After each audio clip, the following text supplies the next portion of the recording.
देखिए, एग्जाम के इतने पास पहुंचकर मैंने देखा है कि बहुत सारे बच्चों का बहुत सारे जेन्युइनली बहुत सारे बच्चों का टाइम जो है वो वेस्ट होना शुरू हो जाता है। अब उसकी वजह क्या है? आप देखो, कहीं आपके साथ भी ऐसा तो नहीं हो रहा कि काम बहुत पड़ा होता है, हौच पौच थोड़ी थोड़ी होनी शुरू हो गई है, किधर से किस सब्जेक्ट को पहले क्लोज किया जाए ये मेरे समझ में नहीं आ रहा। मैं दो दो तीन तीन सब्जेक्ट चला रहा हूं, किसी का कुछ पेंडिंग है, किसी का कुछ पेंडिंग है, कोई अमेंडमेंट देखने वाली पड़ी है। और अल्टीमेटली सारा दिन वो हमारा ये टेंशन की वजह से, बस पता नहीं, कभी किसी को फोन कर लिया, उसको पूछ लिया तुम क्या कर रहे हो, मुझे बता दो मैं क्या करूं, कोई वीडियो सर्च करने लग गए। बहुत सारी वजह हैं। और जब शाम होती है, रात होती है, अल्टीमेटली जब आउटपुट फिर से देखते हैं, आज की भी कुछ खास नहीं निकली। और वो शाम तक, रात तक जो झटका लगता है, वो इतना बड़ा प्रेशर डालता है। पहले पहले तो लगता है चल आज का दिन वेस्ट हुआ, कल बहुत ज्यादा अच्छे से यूज करूंगा। लेकिन जब ये चीज रेगुलरली आपके साथ 4-5 दिन, एक हफ्ता हो जाती है ना, कि मेरी आउटपुट कम चल रही हो, फिर ना अंदर से यार ऐसा फील होने लग जाता है कि अब सब कुछ पता है, मजबूरी भी है, पढ़ना बहुत जरूरी है, पास भी होना है। क्योंकि मैं इस बार हर जगह पर अपने घर वालों से प्रॉमिस किया हुआ है कि इस बार मैं पक्का पास होके दिखाऊंगा। लेकिन हर हर चीज को, हर इंपॉर्टेंस को माइंड में हमने रखा हुआ है। लेकिन फिर भी लगता है अब क्या करें, जो होता है चलने दो। अंदर से हमें यह लगता है अब मेरे बस की बात नहीं है, जो जैसे चल रहा है अब मेरे से ये कंट्रोल नहीं हो रहा। लेकिन मैं आपको एक बार जो मेरे माइंड में सोल्यूशन है मैं वो दे देता हूं। बाकी आपकी जो भी माइंड में क्वेरीज होगी वो मुझे जरूर शेयर करना। वहां से मुझे कुछ लगा कि आपका कोई पॉइंट जेन्युइन फंस गया है, मैं उसके ऊपर नेक्स्ट वीडियो डाल दूंगा।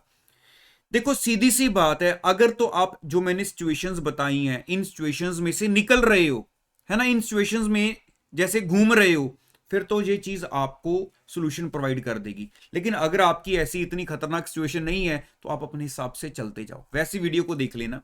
देखो, मैंने टाइम लिया है कि कल से मींस आज 18 अप्रैल है, मैं वीडियो को बना रहा हूं, तो कल से मींस 19 अप्रैल ऑनवर्ड्स अगर मैं अप्रैल के डेज काउंट करूं तो हमारे पास टोटल डेज अप्रैल के जो हैं वो आपको 12 डेज मिल रहे हैं, है ना, अप्रैल में।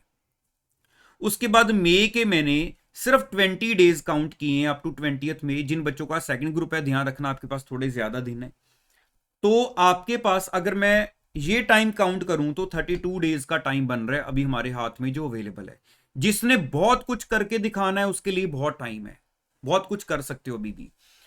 सीधी सी बात उठा लो, एक सब्जेक्ट को रोक लो जो आपको लगता है कि जिसको मैं लास्ट में करना चाहता हूं। फॉर एग्जाम्पल, अगर मैं हूं तो मैं सोच रहा हूं जो फर्स्ट पेपर है मैं अपना वो पेपर रोक लेता हूं, ताकि वो फ्रेश फ्रेश पढ़ा जाएगा। क्योंकि मैं उन कैटेगरी में ये सारी चीजें बना रहा हूं कि मेरी सिचुएशन थोड़ी हौच पौच हो चुकी है, तो मुझे लग रहा है ये फ्रेश फ्रेश ही पढ़ूंगा और इसकी रिवीजन बार बार नहीं करनी पड़ेगी। मैंने 11 डेज निकाल दिए हैं जिसमें मैं अपना पेपर 1 देखूंगा बाद में जाकर। ठीक है, 11 डेज वो वाले हैं जो आपके 20th मई के आसपास वाले चल रहे हैं। 11 डेज निकाल दिए हैं, ध्यान से सुनते जाना, जिसमें मैंने अपना पेपर 1 देखना है। और बाकी अगर कोई 2-4 दिन एक्स्ट्रा मुझे किसी और सब्जेक्ट पर लगाने हैं तो टोटल मिलाकर 11 डेज मैंने निकाल दिए हैं। बैलेंस मेरे पास 21 डेज बच रहे हैं। तो 21 डेज अगर बैलेंस बच रहे हैं अब मेरे पास, तो इसका मतलब क्या है, एक सब्जेक्ट मैंने निकाल दिया। अभी मैं 2 ग्रुप वाले बच्चों की भी बात करता हूं। एक सब्जेक्ट मैंने निकाल दिया, मेरे 3 सब्जेक्ट बचे मेरे पास। तो इट मीन पर सब्जेक्ट मेरे पास 7 डेज हैं। पर सब्जेक्ट मेरे पास 7 डेज हैं। दोबारा अब यहां पर सुनो, अगर आपसे हौच पौच हो रही है तो मेरी बात यहां पर मानकर सिंगल सब्जेक्ट पर आ जाओ और ये अज्यूम करके चलो कि अब आपको जो पेपर है, अगर पेपर में जैसे होता है कि एक छुट्टी मिली है या 2 छुट्टियां मिली हैं पेपर में, या कभी कभार 3 छुट्टियां भी मिल जाती हैं, हम नॉर्मली वो सब्जेक्ट को थोड़ा सा कम इंपॉर्टेंस देके साइड पे रख लेते हैं। चलो इसको छुट्टी में ही देखेंगे, 3 छुट्टियां मिल गई हैं। अब ये सोचकर चलो हर पेपर में आपके पास 7 छुट्टियां हाथ में आ रही हैं। अब वो 7 छुट्टियों में उस सब्जेक्ट का जो कर सकते हो कर लो। उसमें ना तो दूसरे सब्जेक्ट के बारे में आपने सोचना है और ना ही माइंड में कोई कंफ्यूजन आनी चाहिए। कम से कम डिस्कशन करो अपने फ्रेंड सर्कल में कम से कम अपना माइंड जो है वो वीडियोस पर कह लो, ठीक है काम की चीजों को जरूर देखो, लेकिन जिसके साथ डिस्टरबेंस आती है उसको अवॉइड करो। तो 7 दिन पर सब्जेक्ट लगाओ और उसको क्लोज करते जाओ। हर बच्चे की अपनी अपनी अप्रोच हो सकती है, कल मैं अप्रोच भी बताऊंगा 2-3 तरह की क्या है जो बेस्ट यूज कर सकते हो आप। ठीक है, मुझे बताना जरूर कि आपको अप्रोच चाहिए तो मुझे जरूर बताना। तो 7 दिन पर सब्जेक्ट आपको मिल जाएंगे, बाकी 11 दिन मैंने बाद में छोड़ी हुई, जिसमें एक सब्जेक्ट उधर जाएगा, बाकी 2-4 दिन आप रिवीजन के लिए यूज कर लेना। अब यहां पर जो बच्चे बोथ ग्रुप्स वाले हैं वो क्वेश्चन पूछेंगे हम क्या करें, तो मैं आपको बता देता हूं। जहां पर सिंगल सब ग्रुप वाला बच्चा एक सब्जेक्ट को मैनेज करेगा 7 दिन में, फिर से एक सब्जेक्ट को, वहां पर आपको 2-2 सब्जेक्ट को मैनेज करना है।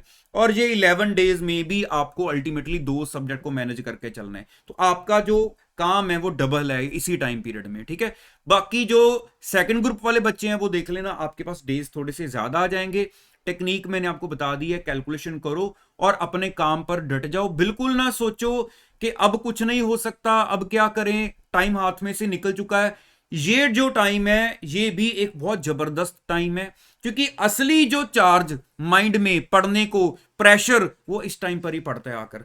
तो इसको जितना बेस्ट वे में यूटिलाइज कर सकते हो करो, अपनी तरफ से कोई भी कमी ना छोड़ो। जितना टाइम है उसको यूज तो करो यार, जो कर सकते हो करो। कोई बच्चा आरटीपी देखेगा, कोई बच्चा मॉक टेस्ट देखेगा, कोई पास्ट पेपर्स के क्वेश्चंस को देखेगा। जितना टाइम है, लगता है मेरे को ये चैप्टर नहीं आता, उसका जो देख सकते हो देखो, लेकिन ऐसे हाथ पे हाथ रख के सारा सारा दिन जो है वो वेस्ट ना जाने दो इस टेंशन में कि अब पता नहीं मेरे से ठीक हो पा रहा है, बाकी तो सब मेरे से आगे निकल गए हैं। हर बंदा कहीं ना कहीं कुछ ना कुछ वही चीजें फंसा के बैठा होता है।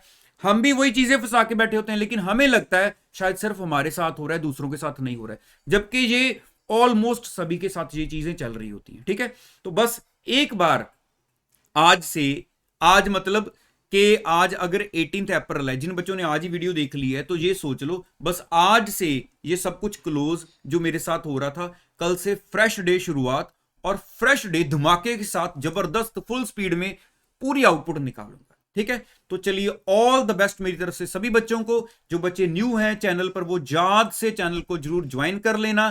तो कल मिलते हैं नेक्स्ट वीडियो के साथ। Thank you so much, once again all the best.